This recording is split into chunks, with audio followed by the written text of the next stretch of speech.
नमस्कार दोस्तों, मेरा नाम है धीरज और आप देख रहे हैं फिनबस। इस वीडियो में हम लोग बात करेंगे गोल्ड के इन्वेस्टमेंट के बारे में। आपके पास क्या क्या ऑप्शन है गोल्ड में इन्वेस्ट करने के लिए।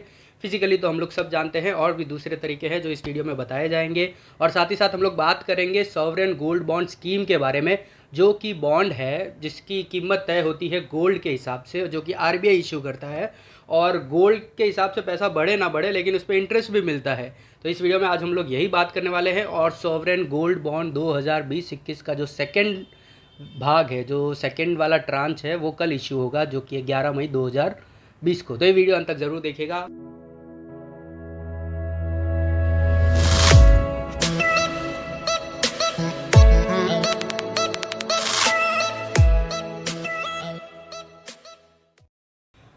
तो दोस्तों, एक वो ज़माना था जब हम लोग को जब सोने में इन्वेस्ट करना होता था, गोल्ड में इन्वेस्ट करना होता था, तब हम लोग जाते थे सोनार की दुकान पे और वहाँ से सोना खरीद लेते थे।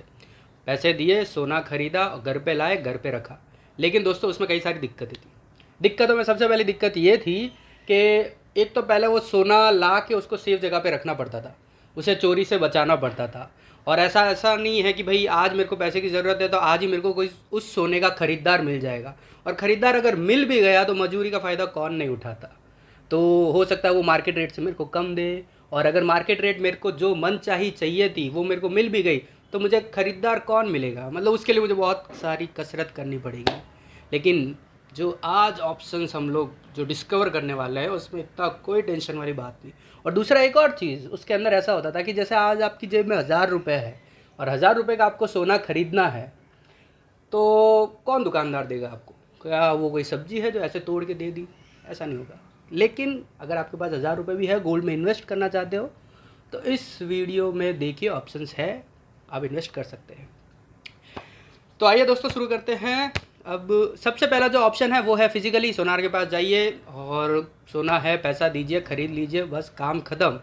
और लेकिन उसके डीमेरिट्स है, जो कि मैंने बताया। एक तो चोरी से बचाना पड़ता है, उसको अपने पास रखना पड़ता है, ख़रीदार ढूंढना पड़ता है, और मतलब उसका 5 ग्राम में इन्वेस्ट करना पड़ेगा, तो उस हिसाब से पैसे देना पड़ेगा। ऐसा नहीं है कि भाई जेब में मेरे पास 1000 रुपये है, 10,000 रुपये है, तो मेरे को इन्वेस्ट करना है। तो उस तरह से मैं इसको इन्वेस्ट नहीं कर सकता। और भी कई सारे डीमेरिट्स है जो आप सोच सकते हैं। मतलब मेकिंग चार्जेस, दुकानदारों का कमीशन वमीशन, फिर जब बेचने भी जाते हैं तब भी पूरा पैसा नहीं आता। जब सोना मिला है वो असली है नकली है, किसे क्या पता। तो अब दूसरा ऑप्शन जो कि है सबसे बढ़िया ऑप्शन, लेकिन तीसरा ऑप्शन इससे भी बढ़िया है। तो लेकिन दूसरे ऑप्शन के बारे में, ये मार्केट में अवेलेबल है, इसके लिए हम लोग समझेंगे। दूसरा ऑप्शन जो निकल के आता है वो है गोल्ड ईटीएफ का। गोल्ड ईटीएफ को समझने के लिए सबसे पहले हम लोग समझेंगे ईटीएफ का मतलब क्या होता है। ईटीएफ का फुल फॉर्म होता है एक्सचेंज ट्रेडेड फंड। ये वो फंड है जिनका लेन देन एक्सचेंज पे होता है, जैसे कि बीएससी एनएससी वगैरह, उन सब में। तो अब ये फंड में क्या होता है, इनके पीछे कोई ना कोई एसेट होता है, या फिर तो वो चाहे गोल्ड हो सकता है, कोई शेयर्स हो सकते हैं, या कोई और दूसरी कॉमोडिटी। तो जिनकी उन एसेट की जो कीमत होती है, उस हिसाब से इस फंड की भी कीमत होती है। जैसे इसको अगर इस तरह से समझने की कोशिश करें कि आपके पास 1000 रुपये है। अब 1000 रुपये में आपको मारुति सुजुकी का शेयर खरीदना है, रिलायंस का भी शेयर खरीदना है, और साथ ही साथ में जो कोई डेट इंस्ट्रूमेंट है जो आपको रिटर्न, फिक्स रिटर्न देते रहे। तो इस तरह से आपको एक पोर्टफोलियो बनाना है जिसके अंदर आपका रिस्क मिनिमम हो और थोड़ा रिटर्न ज़्यादा मैं कमा सकूँ, मतलब मिनिमम रिस्क करने के लिए। तो अब सर, मारुति सुजुकी का एक शेयर ही 6-7 हज़ार का आता है, रिलायंस का एक शेयर 1200, 1300, 1800 रुपये का है अभी। तो अब उसको फिर कैसे खरीदेंगे 1000 रुपये में? तो उस टाइम पे ये फ़ंड काम आते हैं। ये फ़ंड क्या करते हैं, अपने अंदर ये सारे शेयर्स की क्वांटिटी है जो लेके रखते हैं, फिर उसके हिसाब से अपना फ़ंड बन गया। जैसे कि सपोज़ कीजिए इन्होंने छोटा सा एग्जाम्पल कि 1 करोड़ रुपये में फ़ंड बना दिया, 1 करोड़ रुपये में फ़ंड बना दिया, और 1 करोड़ के हिसाब से उन्होंने शेयर बाज़ार से ख़रीद लिए। अब वो 1 करोड़ को के टुकड़े कर देंगे, जिन्हें हम कहते हैं यूनिट्स। तो अगर एक यूनिट की कीमत उन्होंने अगर 100 रुपये रखी है, तो आप अगर उनको 1000 रुपये देंगे तो वो आपको 10 यूनिट दे देंगे। तो उस 10 यूनिट में आपके पास सबका मिक्सचर आ गया, मारुति सुजुकी का भी आ गया, रिलायंस का भी आ गया, और अगर कोई डेट इंस्ट्रूमेंट है तो उसका भी आ गया। तो फंड का जिस तरह का कंपोजिशन होगा, वैसे ही आपके 1000 रुपये में वो भी कंपोजिशन आ जाएगा। तो इस तरह से फंड बनते हैं। तो जो गोल्ड ईटीएफ होता है, तो उसमें जो अंडरलाइंग एसेट होता है वो होता है गोल्ड। तो गोल्ड की प्राइस के हिसाब से वो ईटीएफ की प्राइस भी प्लस माइनस होती रहेगी। तो उसमें भी सेम टू सेम यूनिट्स होते हैं। तो आपके पास अगर 1000 रुपये दीजिए और उस हिसाब से वो आपको यूनिट्स दे देंगे फंड के। मतलब बैकअप उनके पास गोल्ड उन्होंने खरीद के उनके पास रखा होता है, ऐसा है। आपको फिजिकली गोल्ड खरीदने की ज़रूरत नहीं है, वो आपके डीमेट के फॉर्म में वो यूनिट आपके पास आ जाएंगे। तो गोल्ड की कीमत अगर बढ़ेगी तो उस फंड के यूनिट की कीमत भी बढ़ेगी।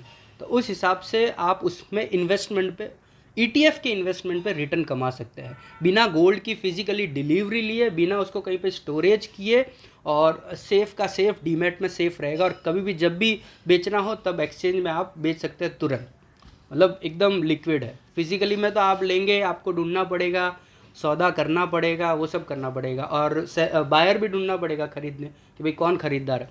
इसमें तो सीधा कुछ नहीं, एक्सचेंज पे जाइए और कई सारे बायर्स तो होते ही है वैसे भी, तो वहाँ पे आपको जो भी मार्केट की वैल्यू होगी उसमें आपको बेच देना है।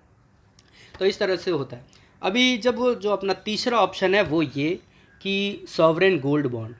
सॉवरेन गोल्ड बॉन्ड ये आरबीआई के द्वारा या कहे तो गवर्नमेंट ऑफ इंडिया के द्वारा गोल्ड मोनेटाइजेशन की स्कीम है। इसके अंदर क्या है, गवर्नमेंट ने सोचा कि इस इन्वेस्टमेंट के लिए लोग गोल्ड खरीदते हैं तो उन्हें फिजिकली डिलीवरी वगैरह लेनी पड़ती है। तो इस हिसाब से गवर्नमेंट ने क्या किया, बॉन्ड इश्यू कर दिया कि जिसके अंदर क्या होगा, आप बॉन्ड खरीदिए आज की रेट में, फिर जो भी उसमें प्लस माइनस गोल्ड के रेट के हिसाब से होंगे। तो ये गवर्नमेंट ने नवंबर 2015 में स्टार्ट किया था और हर साल ये एसजीबी जो है वो इशू करते हैं। तो अभी अपना 2020-21 चल रहा है, तो इसका फर्स्ट फेज़ इन्होंने इशू कर दिया था। अब सेकंड फेज़ की बारी है जो कि कल से इशू होंगे 11 मई 2020 से। तो जो भी इसे अप्लाई करना चाहते हैं वो अपने बैंक के थ्रू या फिर तो अपने जो स्टॉक ब्रोकर है उनके थ्रू अप्लाई कर सकते हैं।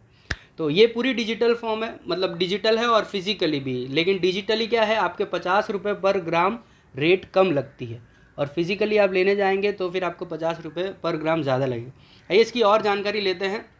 सबसे पहले सेकंड ट्रांच है, 11 मई 2020 से चालू होगा, 15 मई 2020 तक लास्ट इसको आप सब्सक्राइब कर सकते हैं। और इसका जो भी सब्सक्रिप्शन सर्टिफिकेट है, आपने अप्लाई कर दिया, पैसे दे दिए, जो भी सर्टिफिकेट वगैरह है अगर डिजिटली किया है तो मेल वेल पे वो सारा कुछ आ जाता है। मिनिमम जो है वो आपको 1 ग्राम लेना होगा, और 1 ग्राम की जो कीमत है वो अगर फिजिकली लेने जाएंगे तो 4000, फिजिकली सब्सक्राइब करेंगे तो 4590 रुपये पर ग्राम इसकी कीमत है। और अगर डिजिटली ऑनलाइन करते हैं तो 4540 रुपये, 50 रुपये पर ग्राम का डिस्काउंट मिलता है। तो इट्स बेटर डिजिटली ही करना चाहिए। और समझ लीजिए, देखिए इसमें क्या होगा कि भाई आपने आज बॉन्ड खरीदा और जब भी बॉन्ड एक्सपायर होगा, मतलब 5 साल के बाद आप चाहे तो इसे एग्जिट कर सकते हो, तो 5 साल के बाद में जो भी गोल्ड की कीमत होगी उस हिसाब से आपको बॉन्ड का पैसा वापस मिलेगा। लेकिन अब समझ लीजिए गोल्ड की कीमत में कुछ भी प्लस माइनस होता है तो सरकार इसके लिए आपको 2.5% पर एनम इंटरेस्ट भी देगी, जो हर 6 मंथली आपके बैंक अकाउंट में आ जाएगा। तो इसमें अच्छा है, मतलब गोल्ड की कीमत कुछ भी हो तो जो भी आपने पैसा डाला है उसके ऊपर 2.5% पर एनम इंटरेस्ट मिलेगा। देखिए दोस्तों, सीधी सी बात है, अपने सेविंग बैंक पे जो पैसा पड़ा रहता है उस पर खाली 3% इंटरेस्ट मिलता है।